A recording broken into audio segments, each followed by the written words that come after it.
નમસ્કાર દર્शक મિત્રો, હું છું રિપોર્ટર યાસીન ભાભોર અને આપ જોઈ રહ્યા છો ફતેપુરા લાઈવ। આજના મહત્વના સમાચારની વાત કરીએ તો બિચોર ગામના તળાવની મુલાકાત લેતા અધિકારીઓ જેસીબી વડે અવણો ચાલુ કરવાની કામગીરી શરૂ કરાવાઈ। તળાવને પૂરી દેવાની ગ્રામજનોની માંગ। ફતેપુરા તાલુકામાં વરસેલા અવિરત વરસાદના કારણે બિચોર ગામનું તળાવ ભયજનક સપાટીએ પહોંચી જવા પામ્યું હતું અને તળાવની પાળમાં લીકેજ સર્જાવા પામ્યું હતું। ફતેપુરા તાલુકા વહીવટી તંત્ર દ્વારા ગામના નાગરિકોને સલામત સ્થળે ખસી જવા માટે જાણ કરવામાં આવી હતી તેમજ સતર્ક રહેવા માટે પણ જણાવવામાં આવ્યું હતું અને ગામની પ્રાથમિક શાળામાં બીજા માળે ગામના નાગરિકોને રહેવાની વ્યવસ્થા કરવામાં આવી હતી। તે વખતે ફતેપુરા તાલુકા વહીવટી તંત્રના તાલુકા વિકાસ અધિકારી સહિતના અધિકારીઓએ તળાવની મુલાકાત લીધી હતી, પરંતુ આ તળાવમાં ચાલુ વરસાદે કોઈપણ પ્રકારની કામગીરી થાય તેવી શક્યતાઓ ન હતી। ત્યારે આજે તારીખ 6 સપ્ટેમ્બર 2024ના રોજ ફતેપુરા તાલુકાના બિચોર ગામે આ તળાવની અધિકારીઓએ મુલાકાત લીધી હતી અને જેસીબી વડે આ તળાવનો અવણો ચાલુ કરવાની કામગીરી આરંભી હતી। ત્યારે અહીં ગામના સ્થાનિક નાગરિકોએ જણાવ્યું છે કે આ તળાવને કાયમ માટે પૂરી દેવામાં આવે, કારણ કે આ તળાવની પાળ એકદમ નબળી છે અને ગમે ત્યારે આ તળાવની પાળ તૂટી પડે તેવી શક્યતાઓ છે, જેના પગલે બિચોર ગામના કનાગરા ફળિયા, મહુડા ફળિયા તેમજ આજુબાજુના ગામોના ખેડૂતોને પારાવાર નુકસાન થાય તેવી પરિસ્થિતિ સર્જાશે। જય આદિવાસી।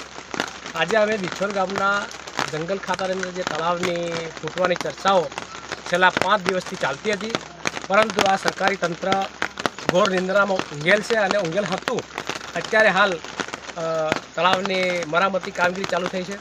હવે પાણી જે પાયામાંથી જઈ રહ્યું છે અને થોડું ખોદકામ કરી અને આવણામાંથી પાણી કાઢવાની કામગીરી ચાલુ છે, પરંતુ જો આ વરસાદ હજી તો ચોમાસું પૂરું થયું નથી અને 3 થી 4 દિવસ જો વરસાદ પડે તો મારા ગામની અંદર 5000ની વસ્તી ધરાવતું મારું ગામ છે, તો રાત્રિ સમયે આ તળાવ ફૂટે તો બહુ જાનહાનિ અને બહુ નુકસાન થાય એમ છે।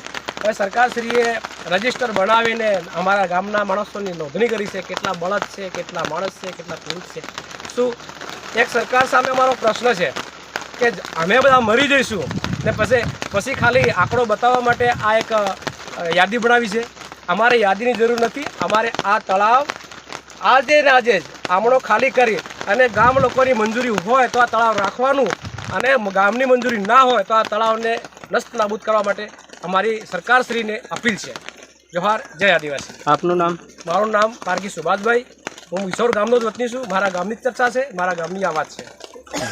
જે અધિકારી આવેલા છે એમને તમને શું આશ્વાસન આપ્યું? અધિકારી આવેલા છે તાલી સાહેબ છે। તાલી સાહેબે મેં ચર્ચા કરી છે તો સાહેબે કીધું છે કે તમે જેટલું તમારા ગામ લોકો કહેશે એટલો ઊંડો આમણો કરીશું અને તળાવ તૂટે નહીં એની જવાબદારી અમે લઈએ છીએ।